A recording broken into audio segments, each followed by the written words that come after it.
Hi everybody, I'm Ronald Gonzalez Trujillo, Executive Vice President here at KIPS, but you can call me Coach Ron. Today we're doing the series Level Up, a series we're going to be taking the most popular and common exercises you see in the gym today and showing you how to take them to the next level to get the most out of each exercise for yourselves, your clients, and all of your trainees. Let's get started. So today the first exercise we're going to be breaking down is the glute bridge or the hip thrust variation. This is an exercise that's grown in popularity a lot more over the years as a way to target and isolate the glute medius and glute maximus, especially in athletes looking for aesthetic purposes, but also in improving power output and speed and agility. So let's take a look at it.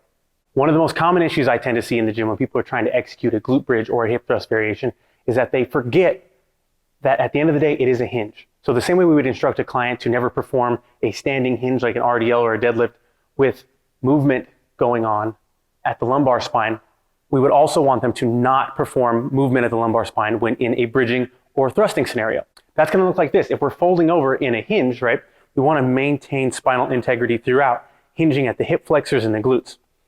We would never instruct a client to go here and then be modifying the position of the lumbar, at least not on accident, right? But we see this all the time when people are performing their thrust variations. Take a look. So you'll notice here, as I'm extending, right, there's almost no thought for where the torque is being placed because my lumbar and midsection is extending and flexing wildly throughout the movement. This is going to lead a lot of athletes to be experiencing low back pain, feeling it in the knees, basically feeling it everywhere but where we're trying to isolate, which is the glutes. So the way I like to take this with an athlete or a client is to first have them lock their abdominals in stone, get a nice medium contraction of the rectus abdominis. More importantly, get the internal abdominals narrowing on the abdomen, creating a corset here. I then have them engage in a slight chin tuck to activate the upper back. And then as we come down, I'm only coming down about 30% of the way, because as we fall further, we again get into lumbar hyperextension, losing the torque on the glutes. So we're coming down here about halfway. As I go up, we're gonna pause here at the top. Now here, we have maximum torque going through that extended glute, right? Gravity is coming right through us at a perpendicular angle, and that is going to maximize the output on those glute maximus. The issue of lumbar and abdominal stability also comes into play on the ground, the glute bridge variation. As I'm here, you'll see a lot of times people more concerned with maximizing height of the hip and completely negating the fact that we're trying to optimize glute activation. Here, you'll notice that my belly button is actually higher than the line of my hips. Therefore, the part of my body that is receiving the most torque is going to be shifted down into my lumbar spine and not loaded here on the glutes.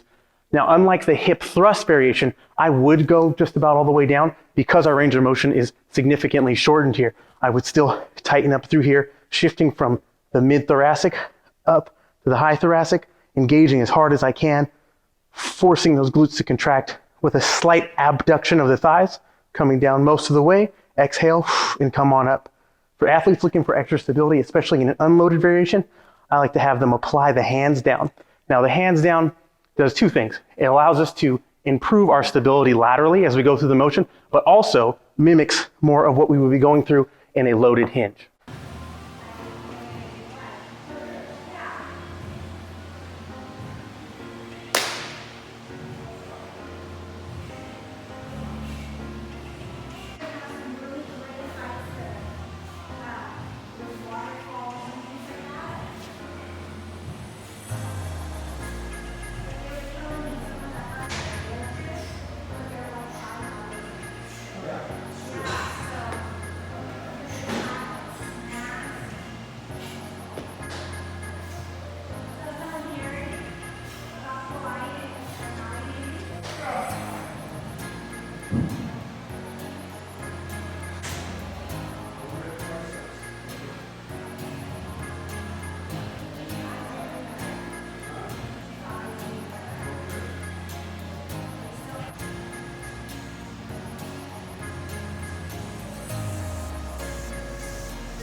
So the reason I tend to harp on this lumbar and abdominal position is because of the principle of specificity, right?